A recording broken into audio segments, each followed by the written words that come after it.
Hello, I'm John Rossi, a touring drummer with a love of all things animal. When I'm on the road, I visit as many zoos, aquariums... Hey, wait a minute. What's going on? Hey, what's going on there? Hello? Hello? Hello? We interrupt your regularly scheduled program to bring you Rossifari Zoo news. News you can use from the world of zoos and conservation. Every week, we bring you breaking news and analysis from around the globe, featuring the animals you love and the people who care for them. And here's your anchorman, John Rossi. Hi, hello, how are you? Welcome back to Rossifari Zoo News, your look at everything going on in the world of zoos, aquariums, conservation, and general animal weirdness.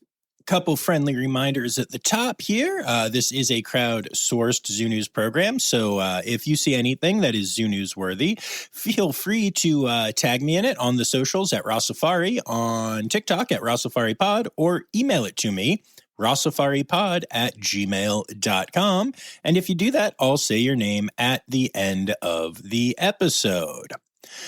Before we get to anything else, I do want to give a little bit of a shout out to my last two guests on my Tuesday interview episodes.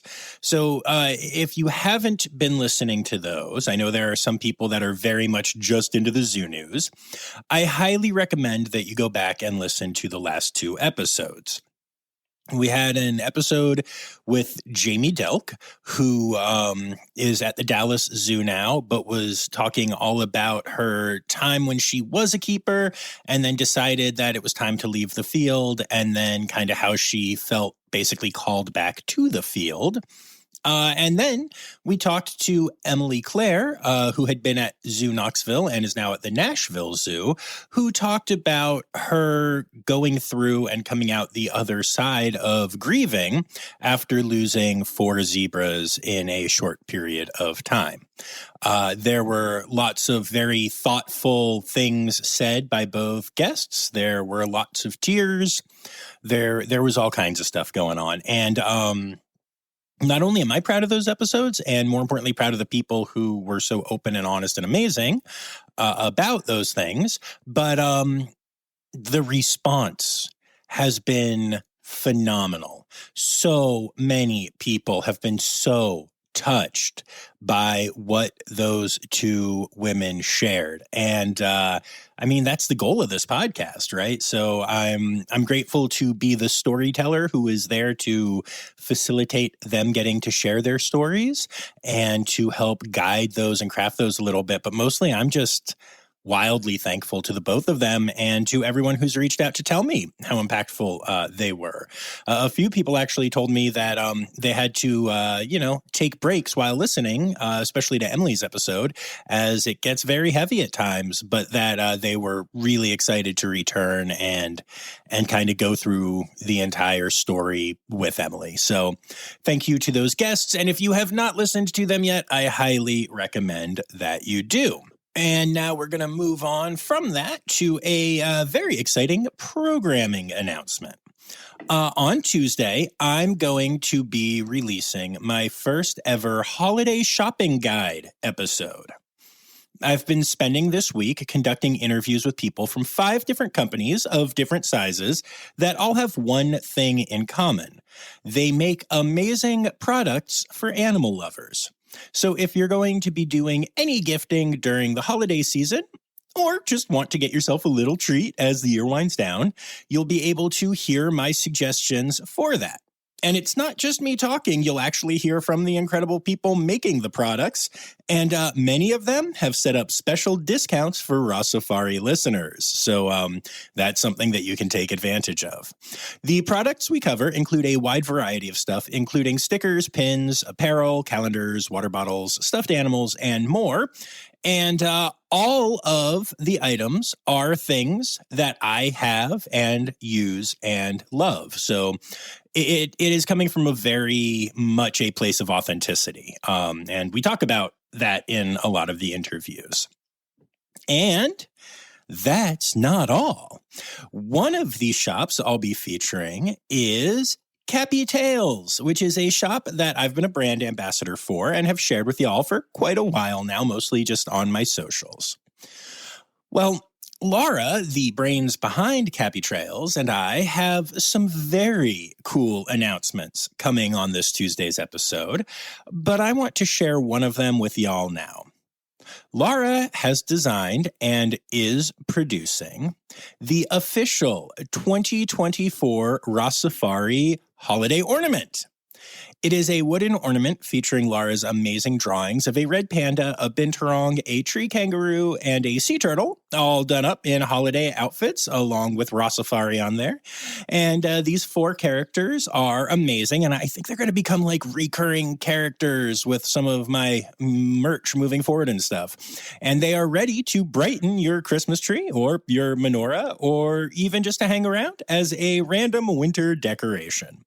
So I'm really excited about these ornaments, and you can check them out by going to cappytrails.com or by checking out my social media pages, where I'll be linking to all the things. They are live as of the release of this recording.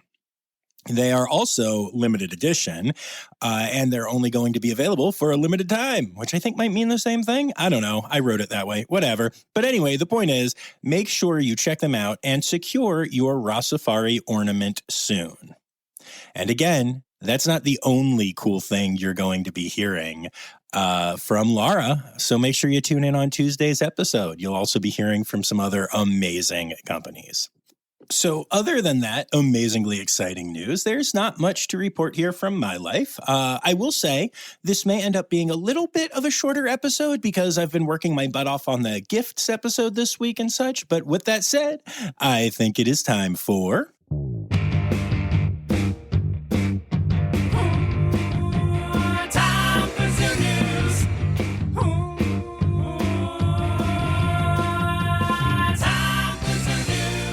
All right. So last week I mentioned that I was working on a headline story and that I was really excited about it. But then there was a weird twist as the week went on, so I ended up kind of abandoning it for the week.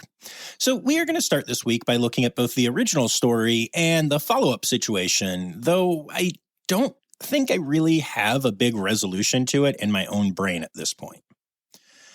On November 12th and 13th this year, the AZA hosted its first ever Animal Wellbeing Summit. This took place in New Orleans and was hosted by the Audubon Aquarium of the Americas with a promise to do 4 things. Cultivate culture, meaning to drive leadership strategies that foster the AZA culture of well-being. Connect diverse collaborators in the hopes of facilitating dialogue on animal well-being among a diverse audience. Share knowledge by exploring innovations in welfare science and technology across species. And to celebrate common missions by exploring different communication strategies that engage audiences. The summit was not just for members of the AZA, but instead aimed to bring together professionals from other zoo and aquarium associations, academia, veterinary medicine, human psychology, laboratory science, livestock management, fisheries management, animal advocacy groups, and more. It was recommended for curators, welfare managers, communications experts, educators, executive leadership, and welfare scientists. And all of this seemed pretty darn cool to me, and that was going to be my focus. Just like, wow, this is cool, and this is happening, and yay. And that, there is some of that. But there was one part that might have caught your attention as I was going through all of those lists. Animal advocacy groups were invited. And I actually saw that and clocked it, but I figured the thought was that if people from those groups attended and actually got educated on what animal welfare looks like at the AZA, maybe they could start to understand that zoos are not bad places, but at least not accredited ones anyway. But where the controversy comes in is this. People from those groups were actually brought in as speakers for the summit. And that has not gone over well with a lot of people at AZA institutions and actually with people at non-AZA institutions as well. But we'll get to that part. So the people who are mad about this are big mad. They do not like anything about the fact that these people were invited to the conference at all, and especially not to speak. In fact, 1 week before this summit was held, A different one was held by an animal rights group called Pioneers for Animal Welfare Society, Inc., or PAWS for short. PAWS is dedicated not only to the elimination of any animals in human care beyond rescue and rehabilitation followed by release, but is even interested in the reduction of the number of companion animals, including pets, that people have. So yeah, it is one of those animal groups. And their conference this year was called Ending Wild Animals as Entertainment, with a major focus on the organization's goals to end all zoos. 3 of the people who spoke at that conference then packed up their luggage and headed to New Orleans to speak at the Animal Wellbeing Summit. Hosted again by the AZA, an organization that PAWS wants to get rid of entirely along with all of their members. The idea of anti-zoo people lecturing AZA curators and welfare managers and such about animal welfare did not sit well with many of the keepers that brought this topic to my attention or that I've discussed it with. And yeah, the thing about it to me is that it shouldn't have been a huge surprise to anyone who has been paying attention to how the AZA has approached these groups over the last few years. Ever since Dan Ash took over the leadership of the AZA, he has made it clear that he wants the organization to be able to dialogue with its detractors. I think, and I've heard him say various things, but I don't have quotes for you right now, so I'm going to couch this as it is my thought, that his take is that if you include the anti-zoo crowd and show them how great AZA zoos are, they will maybe calm down a little bit, back off, and understand that these can be good places that can even be seen as true sanctuaries for their animals. And this relationship that the AZA has built with these organizations has included having some interesting speakers from outside the industry at various AZA conferences, partnering with groups like PETA on goals both organizations agreed on, like getting the Big Cat Public Safety Act passed, and now including those voices at the Wellbeing Summit. And I've heard people argue that if the AZA is the gold standard, they shouldn't need to bring in people from groups, especially groups that are focused on destroying zoos, to educate their people. I've heard it called embarrassing and unfortunate and all kinds of bad stuff. They are also concerned about the AZA giving legitimacy to these groups who can now say their mission is so important and so good that even the AZA brings them in to help with their welfare. On the other hand, I do also get the idea that bringing people to the table is always a good idea, and that collaboration for the sake of the animals is worth it. We've talked a lot on here about how conservation requires dealing with people that you don't agree with on everything and how people have to come together to help save species. And one could argue that that could be true for welfare as well. You know, I mean, it's certainly a valid thought. And I think it makes an interesting controversy. And I do see both sides of it. So I'm honestly curious to hear your take on this. So if you have one, you know, feel free to message me. And there is one other part of this that I want to address, which I think is interesting. I definitely get the idea that people at AZA institutions are not happy about this development. Some people, I should say some people. But it turns out, as I mentioned at the top of this dive, that people at unaccredited zoos, ZAA accredited zoos, and beyond also have a big problem with the AZA cozying up to the anti-zoo crowd. These people think the AZA has decided it is too big and too, for lack of a better word, good to fail. So they are interacting with the anti-zoo crowd because they aren't concerned about them. But people at non-AZA institutions don't like seeing the AZA partner with these groups because the groups do have an easier time attacking non-AZA facilities. And there's a lot of kind of dissent from the non-AZA crowd that the AZA is doing too much to legitimatize these groups. And it's definitely interesting. And actually, some of the people who I talked to about this did point out to me that if these groups are able to get rid of unaccredited zoos or maybe zoos accredited by other organizations, then these same groups won't magically disband. Instead, their next step will be to go after AZA zoos, and the other zoos won't be there to stand up for the AZA. So it is certainly a unique way to look at the situation, and I've definitely seen some analogies to certain people voting against their interests and stuff. And I won't go into all of that, but lots of people have lots of thoughts about this situation. And like I said, I would be very curious to hear yours. So feel free to message me if you have them. And that brings us to our births for the week. The Houston Zoo has welcomed a male jaguar cub to the family to mother Vita. Despite being a first-time mom, Vita is doing a great job with the little one, so they are currently hanging out together behind the scenes. And that is not the only good news from the Houston Zoo. 34-year-old Asian elephant Shanti gave birth to a 314-pound female elephant calf named Kirby. Both mom and the baby are doing super well and should be visible in the near future. So congrats to the Houston Zoo on not one, but two absolutely incredible births.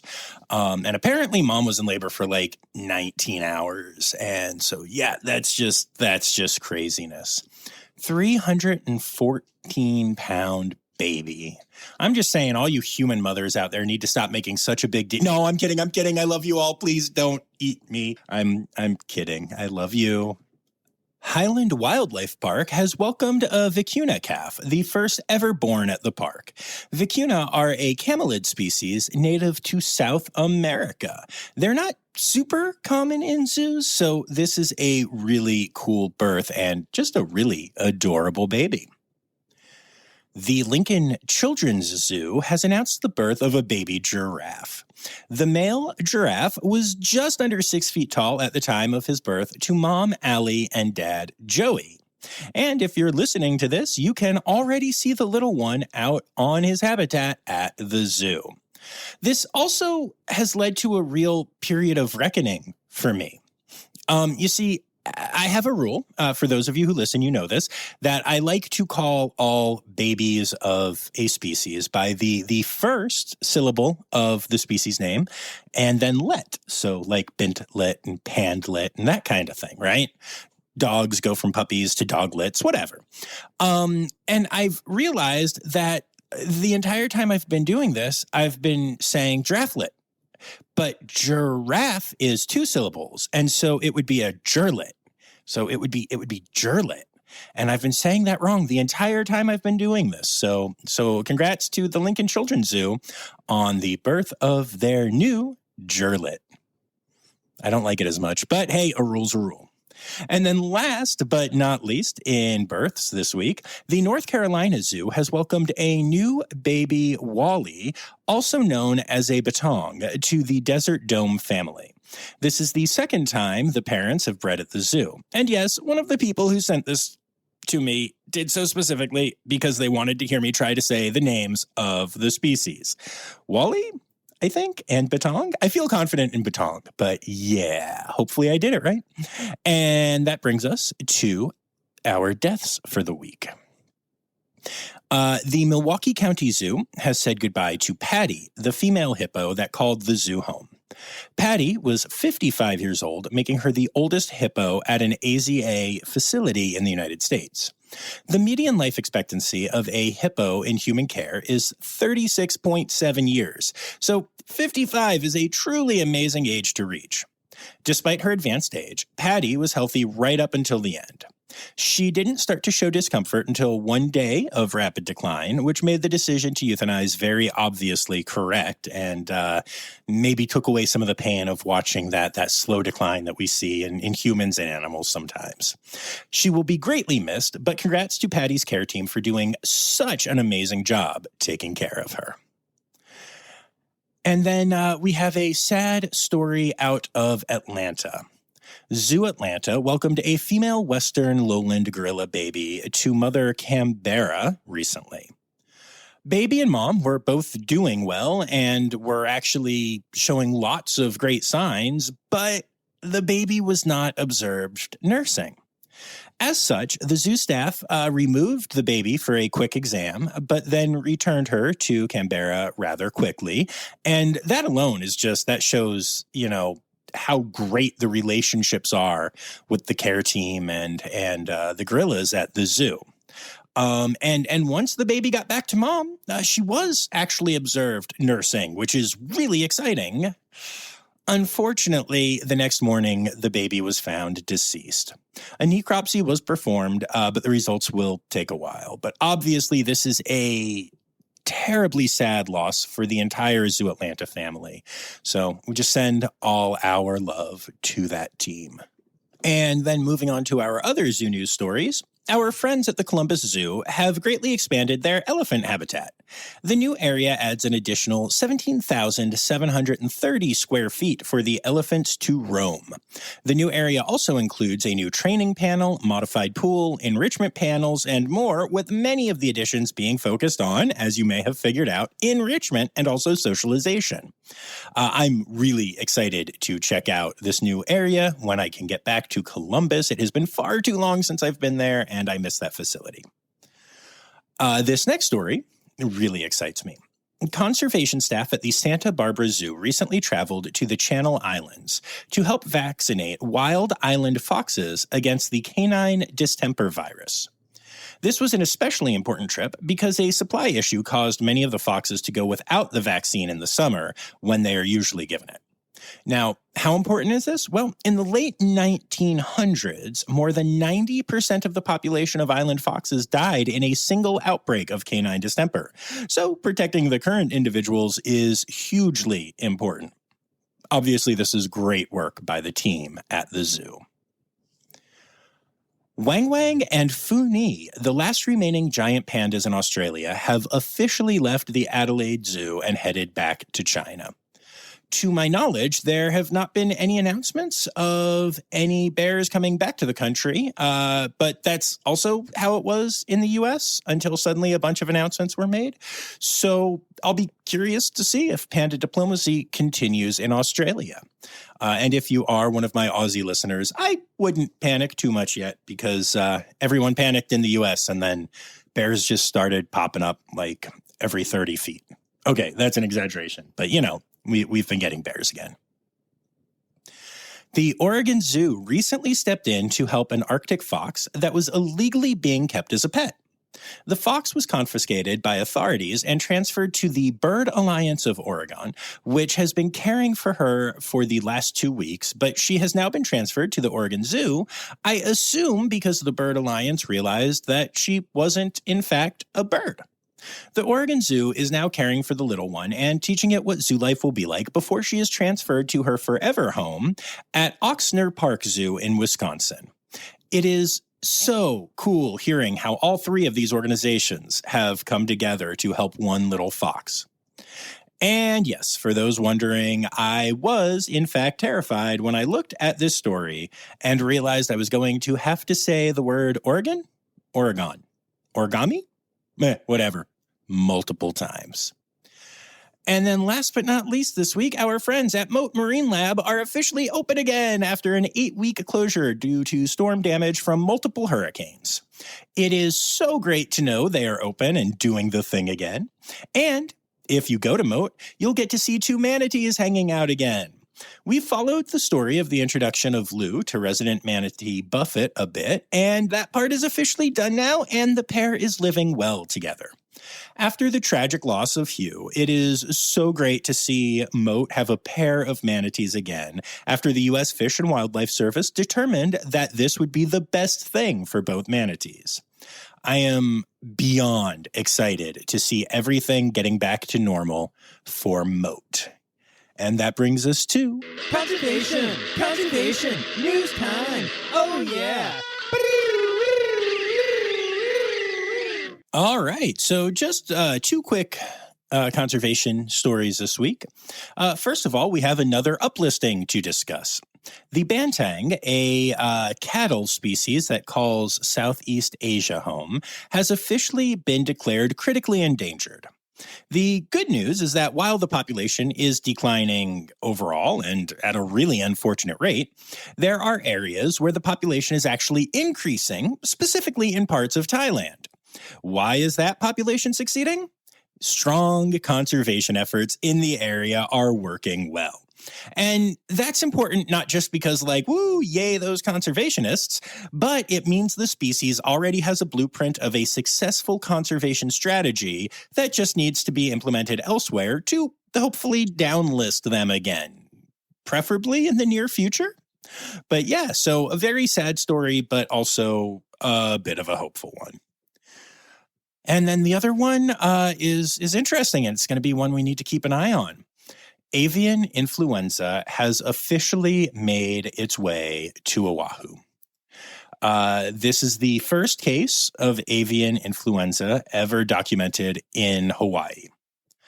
The government of Hawaii works very hard to keep diseases and invasive species out of its ecosystem, which is very unique and home to lots of species that don't exist elsewhere. As of now, there is no way to know how the disease arrived on the island or what effect it will have, but it has been found in wild birds, and there have been multiple casualties detected already. So, this one is definitely worth keeping an eye on, and is a bit of a problem to put it mildly. But here's hoping. I mean, at some point we've got to figure out how to fix this, right? At some point, maybe, please.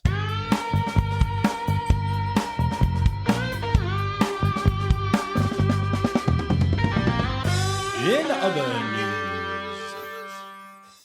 All right, so a follow-up from the last 2 weeks. As of this recording, 32 of the 46 escaped monkeys in South Carolina have been returned to the Alpha Genesis lab they escaped from. You know, the lab where they were pretty shocked that 46 monkeys escaped, because usually they only lose one or two at a time. Yeesh. Multiple sanctuaries have reached out to the organization offering to take the monkeys in, but they have been rebuffed in their efforts so far, or just not heard back at all. And of course, while the majority are now in, this means there are still 14 monkeys that have not been returned at this time.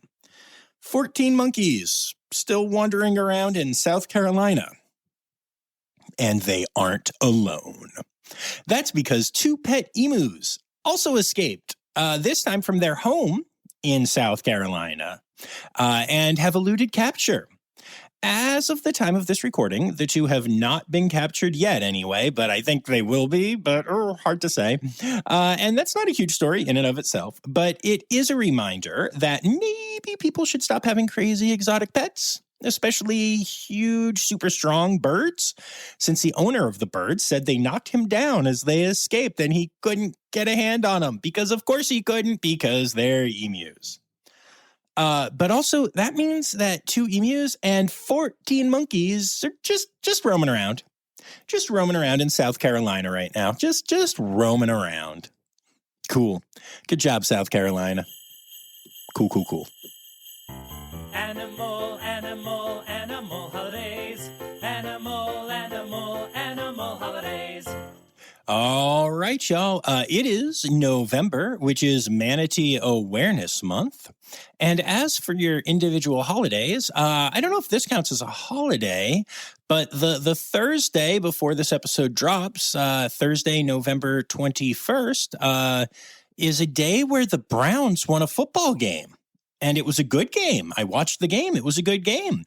And I don't know if that counts as an actual holiday, but I guess it's kind of like an early Christmas miracle. So that's something. And then as far as your individual days, you only get one this week, which is the 24th, which is both Evolution Day and Walrus Day. Because again, we just suck at splitting up the animal holidays. But hey, there it is. And those are your animal holiday for the week.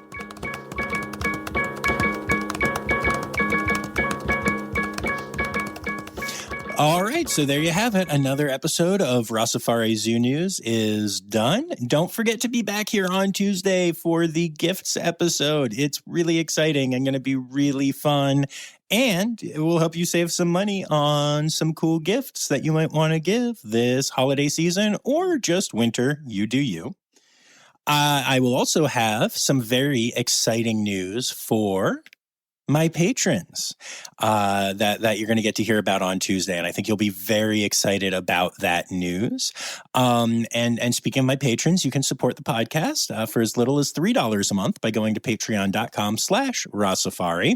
I'd also like to take a moment to thank my Red Panda level patrons, Dr. Laura Schenk, Dr. Stephen Williamson, Barbara Bennett, Jenny Owens, and Kevin Williams. Then, of course, we have to thank everyone who contributed to this week's episode, including Anya Keene, Colleen Lenehan, Kim Cooley-Croninger, Carrie Kirkpatrick, Kevin Williams, Emily Rockbuck, Jody Allen, Jacob Zinn, Ali Malensky, Kay Malensky, The Malenskys, Kristen Dickey, Jess Wells, Justin Williams, Dr. Zoe Rossi, Lizard Dunlevy, Sam Evans, Matt Patford, Chris Gross, Hillary Hankey, Dr. Laura Shank, Dylan Hoy, Dr. Natalie Taco, Yan Yoshioka. I said Yan. Sorry, Ann. I'm just going to leave that in because I think you'll think it's funny. Yan. Anyway, and Jay Meredith. Thank you all for contributing to this week's episode.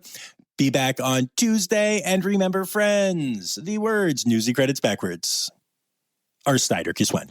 The Rossifari podcast is produced, hosted, and engineered by John Rossi. Editing and fact-checking by John and Dr. Zoe Rossi. Our theme song is Sevens by Nathan Burke, performed by Nathan and John. Interrupting John theme and additional voices by Taylor Isaac Gray. You can reach John directly on Instagram and Facebook at Rossifari or by email at rossifaripod@gmail.com. Rossifari is part of the Daydreamer Media Network. Now, stop listening to me and go visit a zoo.